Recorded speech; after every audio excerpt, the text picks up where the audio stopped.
Selamat pagi Bapak Ibu, Saudara-saudari yang terkasih. Salam jumpa dalam kasih Kristus bersama saya Romo Ansel Olasoni dalam renungan harian Selasa tanggal 1 Maret 2022. Ayat temas pilihan kita pada hari ini dalam Injil Markus bab 10 ayat 28. Petrus berkata kepada Yesus, "Kami ini telah meninggalkan segala sesuatu dan mengikuti Engkau."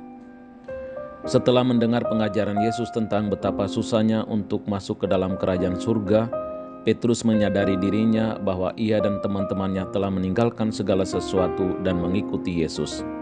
Apa upah mereka? Yesus berkata lagi, "Sesungguhnya barang siapa meninggalkan rumah, saudara-saudarinya, ibu atau bapaknya, anak-anak atau ladangnya, pada masa ini juga ia akan menerima kembali 100 kali lipat. Bila si orang kaya tidak bersedia melepaskan hartanya untuk mengikuti Yesus, maka para murid telah meninggalkan segala sesuatu demi Yesus. Lalu adakah keuntungan bagi para murid yang telah melakukan semuanya itu?" Yesus menjelaskan bahwa segala pengorbanan bagi Tuhan akan dihargai. Mereka yang harus kehilangan sesuatu karena mengikuti Kristus akan menerima balasan berlipat kali ganda sebagai ganti dari semua kehilangan yang mereka derita. Meski yang kehilangan bersifat fisik atau materi, tetapi kita belum tentu mendapatkan ganti yang serupa demikian.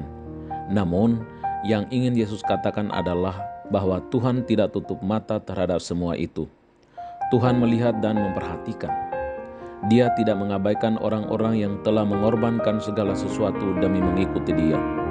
Maka meski murid-muridnya harus miskin, menderita, terhina, dan dianiaya karena Dia, mereka akan ditinggikan oleh Allah, dan mereka yang duduk dalam posisi elit di dunia ini dan tidak pernah menghiraukan Kristus akan menduduki tempat yang terakhir nantinya.